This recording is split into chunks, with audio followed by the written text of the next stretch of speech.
그리스도에 대하여 아무것도 말하지 않는 실수보다 더 크고 나쁜 실수는 없다. 우리가 그리스도의 증인이 되는 말은 전도한다는 말보다 훨씬 더 넓은 개념이다. 증인이란 말은 히라버 말투스 순교자의 어원을 두고 있기에 자기가 목적한 바에 대해 목숨을 걸고라도 옳겨 증거할 걸 의미가 있는 사람들을 말한다. 따라서 단순히 전도의 행위나 방법론을 강조하는 것만으로는 진정한 의미의 증인이 될 수가 없다. 증인에게는 목적한 바, 증거의 내용, 증거자로서의 진정성, 일관성 있는 생활 자세, 책임감이 이 모든 것이 중요하다. 오늘날 전도가 많은 사람들에게 강박관념만 일으키거나 기계적 테크닉의 강조로 치우치거나 생활의 뒷받침이 전혀 안 되거나 교회나 단체의 연중 행사로만 간주되는 것은 증인의 관점에서 전도 문제를 보지 않는 것도 그 이유 중 하나라고 할 수 있다. 주님께서는 우리가 증인이 될 수 있도록 성경과 성령님을 주셨다. 성경을 통해 그리스도가 누구시고 무슨 일을 하셨는지 증거해 주고 있으며 그때의 성령은 우리 속에서 또는 말씀을 받는 자 속에서 내적으로 증거하시게 되는 것이다. 그래서 전도를 위해서는 우리가 말씀과 성령이 늘 같이 있어야 합니다. 자, 그럼 전도란 무엇입니까? 전도는요, 그리스도께서 우리 죄를 위하여 죽으시고 부활하신 것을 알리고 전하는 거죠. 가르치고 그렇게 사는 것입니다. 베드로전서 2장 9절에 보면요, 같이 읽어볼까요? 시작. 그러나 너희는 택하신 족속이요 왕 같은 제사장들이요 거룩한 나라요 그의 소유가 된 백성이니 이는 너희를 어두운 데서 불러내어 그의 기이한 빛에 들어가게 하신 이의 아름다운 덕을 선포하게 하려 하심이라. 네, 전도는 우리가 들은 말씀, 배운 말씀, 그리스도께서 나를 위하여, 우리를 위하여 돌아가신 것을 알리고 전하고요. 그 다음에 가르치는 겁니다. 그리고 그것대로 사는 겁니다. 예, 그것이 전도의 완성입니다. 여러분들이 말씀을, 복음을 가르칠 수 있어야 됩니다.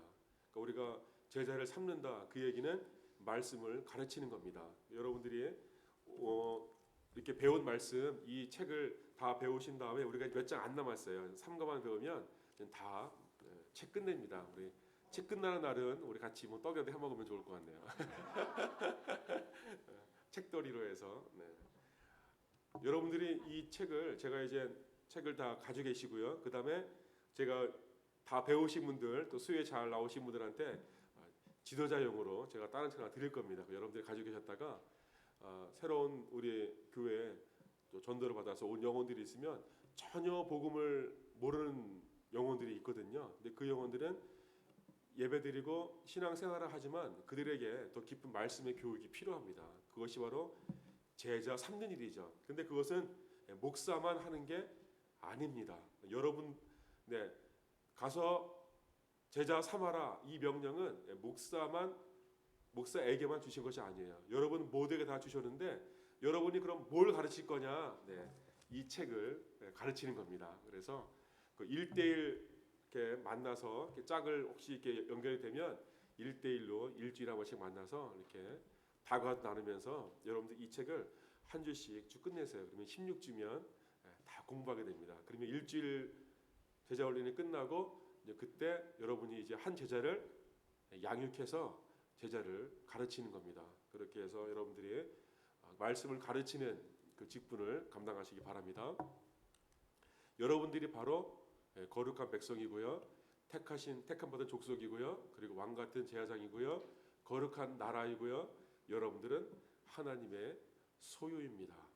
여러분들이 하나님 것인 것처럼 여러분들도 다른 사람들을 하나님의 것으로 만들어야 됩니다. 그것이 바로 제자 삼는 거죠. 네, 거기까지가 바로 전도의 연결입니다. 자, 하나님 그리스도를 향한 사랑 때문입니다. 우리가 전도하는 이유는 그리스도가 우리를 사랑하셨기 때문에 우리가 전도해야 된다는 겁니다. 데살로니가전서 2장 4절을 보니까요, 오직 하나님께 옮겨 여기심을 입은 복음을 위탁받았으니 우리가 이와 같이 말함은 사람을 기쁘게 하려 함이 아니요 오직 우리 마음을 감찰하시는 하나님을 기쁘게 하려 함이라. 하나님께서 영혼을 살리는 것, 그 영혼에게 생명의 말씀을 증거하는 것, 이것이 하나님의 기쁨이 됩니다. 여러분들이 부름 받으신 이유가 영혼 살리라고 여러분들이 부름 받은 줄 믿습니다. 여러분들이 그 일을 감당할 수 있어야 됩니다. 그것이 우리를 사랑하신 목적이고 이유이기도 합니다. 자, 그리고요. 자, 이웃을 향한 불신자를 향한 사랑 때문입니다. 우리 예수님께서 우리를 사랑하신 것처럼 우리 교회 밖에 있는 구원 밖에 있는 그 영혼들도 unbeliever, 불신자, the lost, 잃어버린 자 이들을 향하신 아버지의 마음이 있습니다. 근데 그 아버지의 마음을 우리가 깨달을 때 우리도 그 영혼들에게 우리의 사랑과 관심을 보여줄 수 있는 겁니다. 근데 하나님께서 그 영혼들을 사랑하신다는 거죠. 이미 여러분들은 99마리의 양으로서 여러분들이 이미 우리에 들어오신 분이죠. 그렇죠? 근데 한 마리의 양이 아직도 울타리 박혀 있습니다. 근데 목자는 그 한 마리의 양을 찾아서 나섭니다. 그것이 바로 목자의 마음, 아버지의 마음이죠. 근데 그 아버지의 마음이 동일하게 여러분에게도 그 아버지의 마음이 있어야 됩니다. 우리의 공동체 안에 새로운 영혼이 들어올 수 있도록 그 영혼이 우리 공동체 안에 들어옴으로써 생명의 길로 천국의 길로 이끌림 받을 수 있도록 우리가 인도해야 할 줄 믿습니다. 여러분들이 그 아버지의 마음을 가져야 됩니다. 자, 마태복음 보면요. 예수께서 모든 도시와 마을에 두루 다니사 그들의 회당에서 가르치시며 천국 복음을 전파하시며 모든 병과 모든 약한 것을 고치시니라. 무리를 보시고 불쌍히 여기시니 이는 그들이 목자 없는 양과 같이 고생하며 기진함이라. 여러분, 이게 아버지의 마음입니다. 여러분, 불신자들을 적으로만 봐서는 안 됩니다. 우리 사탄을 적으로 봐야 하지만 그 영혼들을 목자 없는 양같이 기진맥진한 죽어가는 목말라하는 그 영혼들을 안타깝게 바라보는 아버지의 마음을 가져야 할 줄 믿습니다. 여러분, 그 마음이 있을 때 우리가 전도할 수 있는 겁니다. 그리고요, 구원받은 자의 당연한 반응입니다. 여러분, 구원받은 사람이 전도하지 않는 것, 그거는 있을 수가 없는 겁니다. 고린도전서 9장 보니까요, 내가 복음을 전할지라도 자랑할 것이 없음은 내가 부득불 할 일입니다. 만일 복음을 전하지 아니하면 내게 화가 있다 그랬습니다. 여러분, 복음을 전하지 않으면 내게 화가 있습니다. 여러분, 우리가 전하지 못해서 그 영혼 죽으면 그 영혼의 피값이 우리한테 물으십니다. 여러분, 우리 옆에 죽어가는 영혼들, 그 영혼들 보시고 그 영혼들 안타까운 마음으로 그 영혼들에게 복음 증거하시기를 축원드립니다. 이것이 우리가 반드시 해야 할 일입니다. 제가 한번 말씀 한번 드렸죠. 작년에 제가 한국 갔을 때 제 친구가 정인태라고, 그 친구가 이제 불교에 다니는 친구였는데 이 친구가 저하고 절친이었어요. 근데 그 친구는 아주 불교 있었고 저는 이제 또 교회 잘 다니는 중이었고, 근데 제가 그 친구한테 사실은 복음을 이렇게 강력하게 소개하지 못했어요. 그래서 제가 이제 8년 만에 이제 한국에 나가가지고 그 친구를 찾으려고 이제 수소문을 했어요. 그 친구 이제 비즈니스 하는 곳을 이제 가기 전에 이제 물어보고 그랬는데, 그 친구랑 다른 친구한테 전화를 걸었죠. 인태 잘 지내냐 그러는데 너 몰랐구나 그러더라고. 뭐 무슨 일인데? 그러니까 인태 죽었다 그러더라고. 그래서 왜 죽었는데? 근데 걔가 여기 침이 자주 말랐거든요. 그래가지고 침이 안 나와가지고 그 병이 있었는데 그 침샘 마르는 증상이 그게 암이 돼가지고 이게 무슨 뭐 암이 돼가지고 뚱뚱한 친구였는데 바싹 말라가지고 죽었다 그러더라고요. 너무 안타깝더라고요. 근데 제가 그 친구한테 사실은 제가 정확하게 예수님은 너의 구주가 되시고 너를 위해서 십자가 돌아가셨고, 이거를 제가 말을 한 것 같은데 구체적으로 이렇게 영접하는 이런 기도를 제가 못한 것 같아요, 그 친구한테. 그래서 하나님 보기에 참 죄송하다. 이거 어떻게 하면 좋은가. 그래서 그 친구가 참 복음을 듣고 예수를 믿었으면 마음이 참 자유로울 텐데 굉장히 마음이 무겁더라고요. 여러분, 언제 우리의 옆에 있는 영혼들 어떻게 될지 모릅니다. 우리가 옆에 있을 때 꼭 복음을 증거하시고 예수님 믿냐고 이렇게 물어보시고 안 믿었으면 듣든지 말든지 일단은 십자가에 대해서 예수님에 대해서 말씀해 주시기를 바랍니다. 여러분 그게 어쩌면은 여러분들을 위해서 보니까 필요한 일이에요. 왜냐하면 말씀 보세요. 전하지 아니하면 내게 화가 있을 것이라다. 네, 우리가 화를 면하기 위해서라도 그 친구가 듣든지 말든지 받든지 말든지 일단은 복음이 뭔지에 대해서 얘기해 주세요. 제가 요즘은 그래서 조금 대화가 되는 것 같으면 일단은 복음에 대해서 얘기합니다. 그래서 꼭 여러분들이 복음에 대해서 얘기하시고 그 영혼이 받으면 한 영혼 구하는 거죠. 그렇죠? 그런 전도 역사가 여러분들 주위에 꼭 일어나기를 바랍니다. 자, 전도의 동기 네 번째는요. 전도자로 보내심을 받았습니다. 저는 전도자라는 말을 참 좋아합니다. 영어로 하면 에반젤리스트죠. 제가 처음에 그 신학교를 마치고 인턴으로 이제 간 교회가 이제 그리스도 교회인데 그리스도 교회는 조금 달라요. 그래서 거기는 목사라는 호칭이 따로 없습니다. 그래서 그 교회는 그 세례받은 또 그 종으로서 받은 분들 이런 분들을 전도자라고 호칭을 하세요. 그래서 원하시는 분들은 목사라고 호칭을 해주는데 굳이 그렇게 부르지 않고 에반젤리스트, 전도자 이렇게 불러요. 그래서 이제 처음에 좀 혼동이 있었는데 근데 그게 맞더라고요. 왜냐하면 모든 기독교인들이 전부 다 에반젤리스트예요. 여러분들이 다 전도자인 줄 믿습니다. 여러분들이 다 복음을 증거해야 될 전도자예요.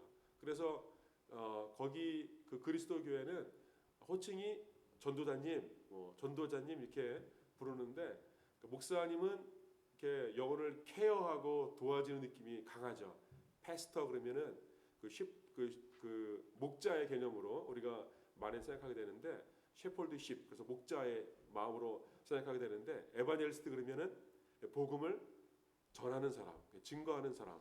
그래서 그리스도교회 분들은 전도를 많이 다니세요. 많이 다니시고 그렇게 전도를 하세요. 교회의 부흥과는 관계없이 아무튼 전도를 많이 다니세요.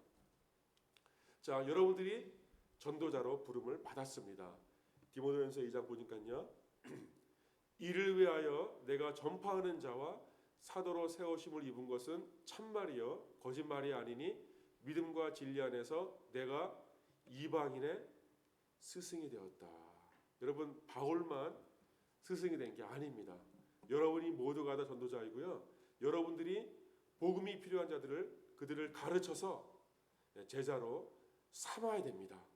여러분들이 그래서 일찍 믿은 죄가 있다면 여러분들이 더 많이 배워서 더 많은 영혼들에게 말씀을 증거해야 될 의무가 있는 겁니다. 여러분들이 그 마음을 품으셔야 돼요. 내가 영혼을 가르쳐야 되겠다. 그 마음을 품으셔야 돼요. 그래서 여러분들이 이런 교재를 하나 딱 띄면은 끝까지 보신 다음에 교재를 버리지 마시고요. 다시 한번 읽으면서 다시 내가 이 말씀을 어떻게 가르칠 것인가 그래가지고 여러분들이 가르칠 사람을 찾아야 돼요. 그게 전도입니다. 찾아서 뭘 먹이든지 뭐 해가지고 내가 한가 배울 때마다 내가 사줄게 그래가지고 앉혀놓고 가르쳐야 돼요. 그래서 아무튼 제자를 삼아야 됩니다. 여러분들이 바로 이방인의 스승입니다. 자, 그럼 무엇을 전해야 되는가? 첫 번째는요, 인간의 죄에 대해서 분명히 얘기해 줘야 됩니다. 그러니까 우리 사람들은 보통 내가 죄인이라고 하면 보통 기분 나빠하죠. 그렇죠? 그런데 성경은 정확하게 사람들은 다 죄인이라고 얘기했어요. 죄인이기 때문에 스스로 하나님의 영광에 이르지 못하는데요. 로마서 4장을 보니까요. 예수는 우리가 범죄한 것 때문에 내줌이 되고 또한 우리를 의롭다 하시기 위하여 살아나셨느니라. 여러분 이 말씀이 모든 사람들 가운데 고백될 수 있도록 그들에게 알려줘야 돼요. 우리의 죄 때문에 예수님이 돌아가셨고 우리의 의를 위해서 예수님께서 부활하셨다. 한번 따라해 볼까요?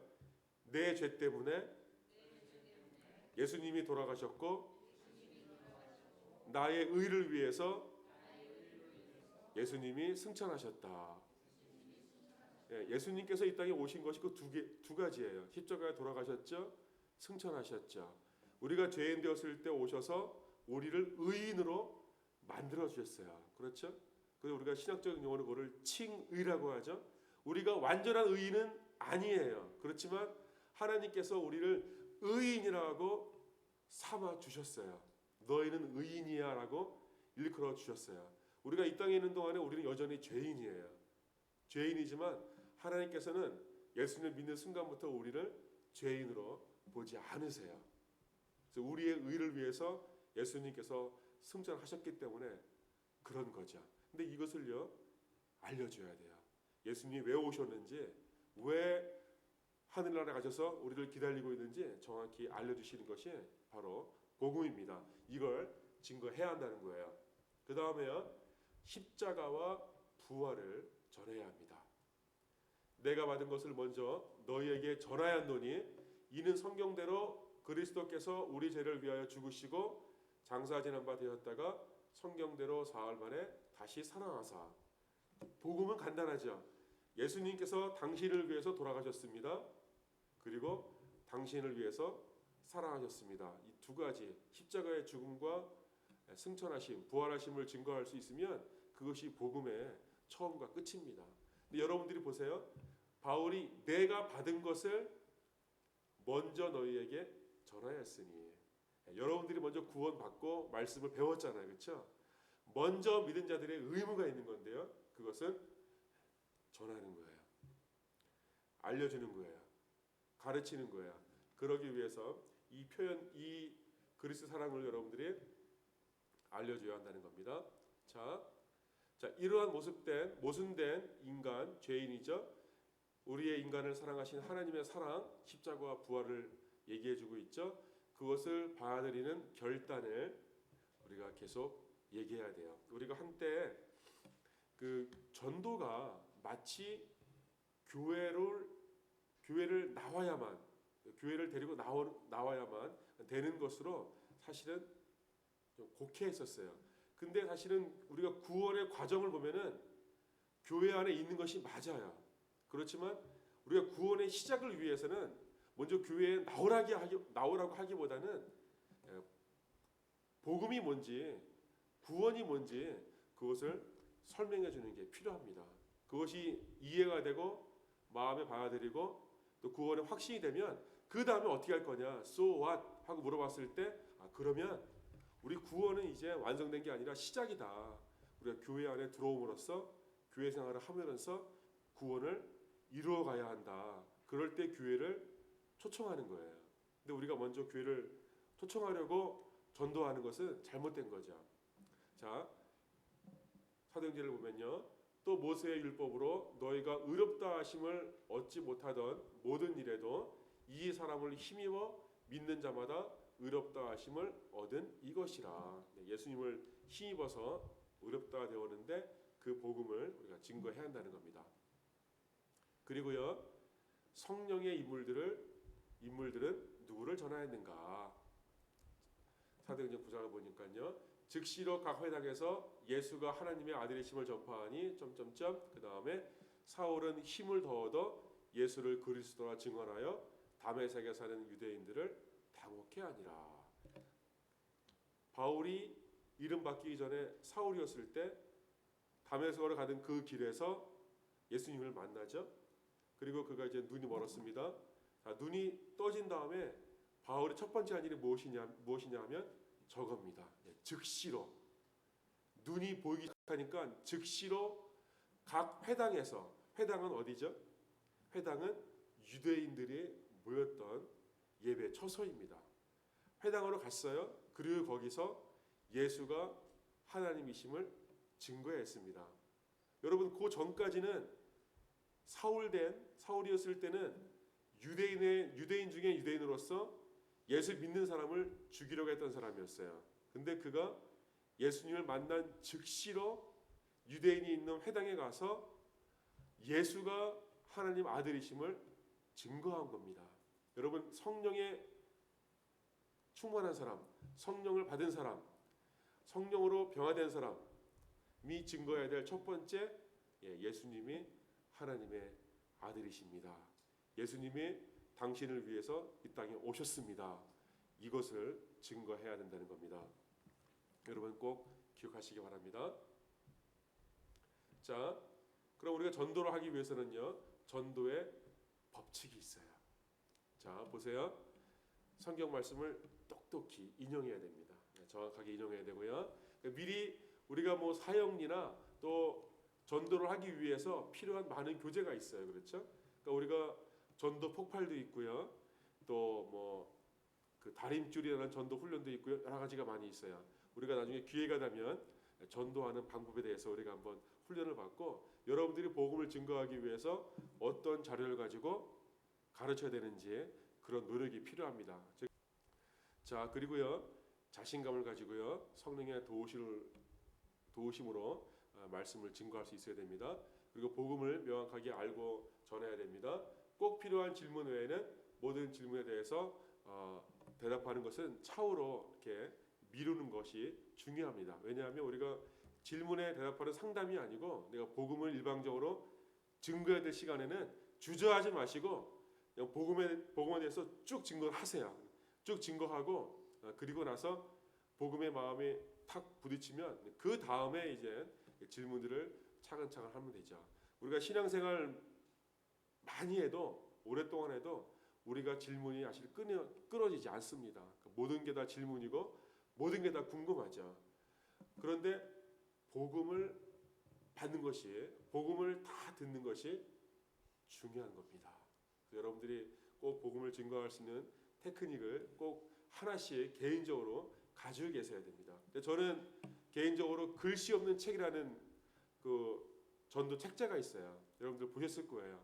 처음에는 검은색, 그 다음에 빨간색, 하얀색, 황금색, 하나 빠졌네요. 빠졌네요. 네. 그렇게 5가지 색깔이 있죠. 4가지 색깔인가요? 그 색깔을 보여주면서 복음을 증거하는 거죠. 여러분들이 할 수 있는 복음의 방법들을 다 마음속에 두셔서 여러분들이 복음을 증거할 수 있어야 됩니다. 자, 그리고요. 개인의 독특한 체험, 간증을 많이 강조하는 것은 현명하지 못합니다. 왜냐하면 처음에 복음을 증거할 때는요. 이 사람이 복음이 뭔지 모르거든요. 그럴 때는 복음을 예수님이 누구인지, 뭐가 죄인지, 왜 오셨는지를 일단 설명을 쭉 해주는 게 중요해요. 그리고 나서 나도 이제는 어떻게 변했다라는 간증이 들어가면 좋죠. 복음은 제시하는 겁니다. 제시하고 그가 이해할 수 있도록 도와주는 겁니다. 그리고 나서 여러분의 간증이 들어가면 좋고요. 그리고 만약에 그 듣는 사람이 좀 이렇게 복음에 대해서 궁금해하고 이해하는 것 같으면 짧게 기도하는 것도 필요합니다. 그럼 잠깐 내가 너를 위해서 기도해 주겠다. 그리고 짧게 기도하면 아니면 내가 지금 하는 기도를 따라해라. 그렇게 해서 영접하는 기도를 시키면 좋습니다. 자, 그리고요. 자, 대화할 때요. 비꼬거나 무시해서는 안 되고요.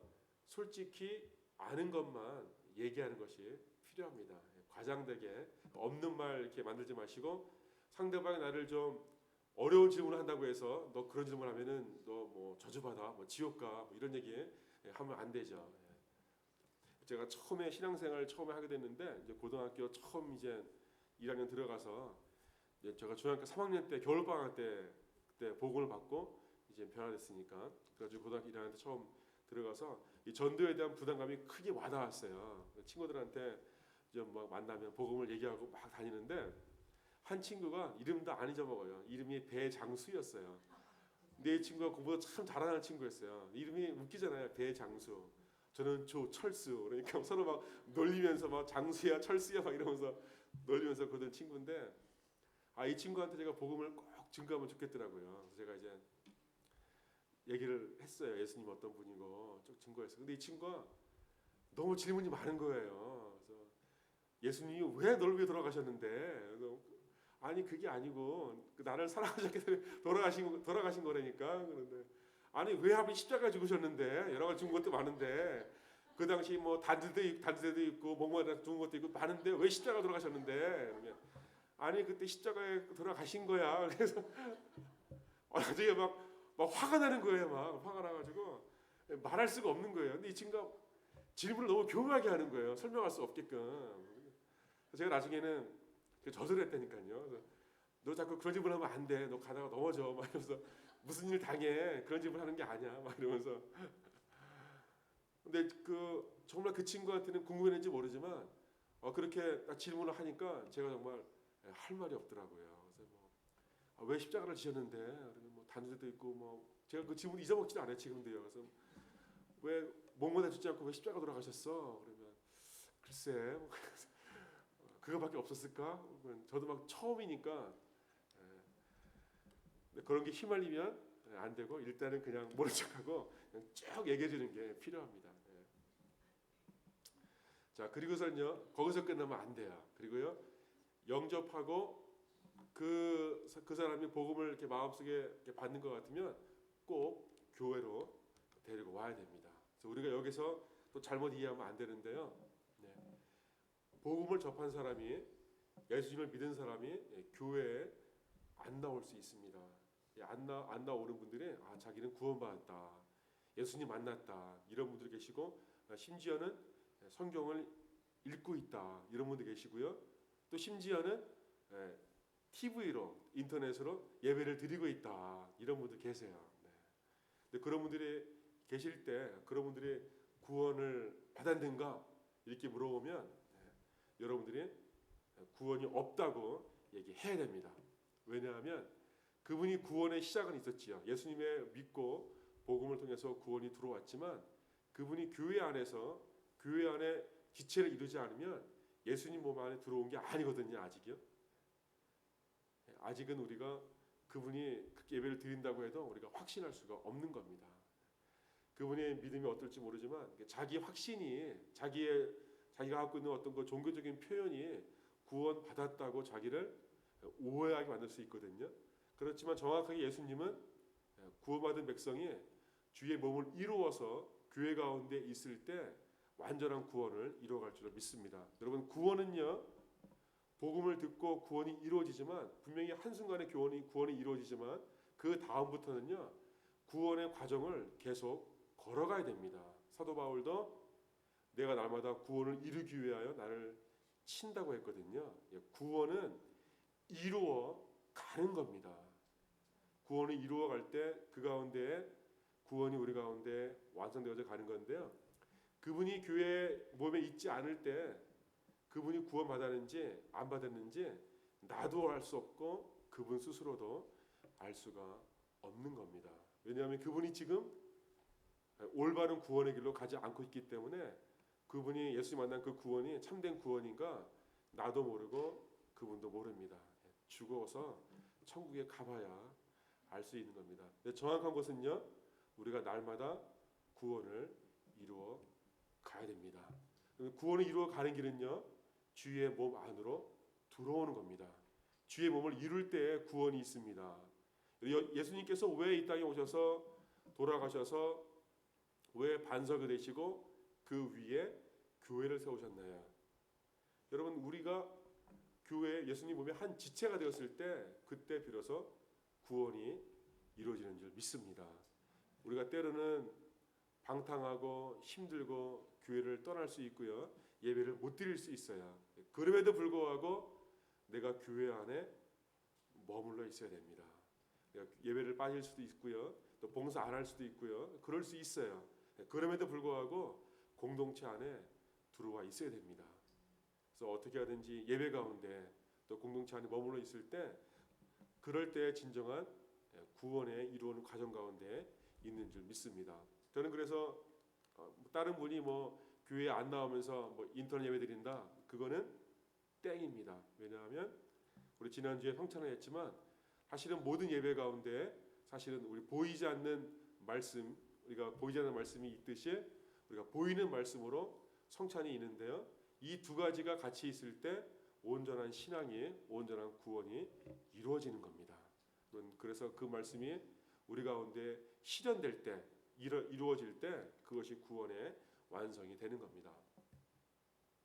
자, 아직도 복음을 듣지 못한 30억의 인구가 여러분 우리 옆에 퍼져 있습니다. 여러분 아직도 복음이 필요한 영혼들이 지금 이 지구상에는 30억이 있습니다. 여러분 우리가 만나는 그 영혼들한테 복음을 어찌하든지 복음을 증거할 수 있도록 해주세요. 여러분의 친절, 여러분들의 시간을 내서 앉혀놓고 관계 가지시고 얘기하세요. 그리스도인은 관계를 끊는 것이 아니라 어떻게 하든지 관계를 맺는 겁니다. 관계를 맺고 몸에 붙이고 몸에 들어오게 하고 공동체를 세워나가는 것이 교회의 원리인 줄 믿습니다. 여러분 그래서 교회는요 살아있는 조직이고요. 교회는 성장해야 되는 거예요. 성장할 수밖에 없는 거예요. 왜냐하면 계속해서 영혼들을 초청하고 불러오는데 교회가 몸을 쓰면 될까요? 그래서 바울은 교회를 우리의 몸으로 비교했어요. 교회는 유기체입니다. 살아있는 생명입니다. 우리가 살아가기 위해서는 계속해서 복음이 필요한 영혼들을 계속 교회에 오게 하고 붙이고 구원받게 하고 구원의 길로 가게 하고 해야 됩니다. 여러분들이 오늘도 삶의 터전에서 힘들고 어려운 시간들을 보내시지만 만나는 사람들한테 줄 것이 없으면 웃음이라도 주면서 여러분들에게 줄 수 있는 복음을 주의 사랑을 증거해야 할 줄 믿습니다. 어찌하든지 복음을 주세요. 어찌하든지. 그래서 30억 인구 중에 나의 복음 전파를 통해서 한 영혼을 돌아올 수 있으면 여러분 저 하늘나라에서 생명의 면류관이 더욱더 빛날 줄 믿습니다.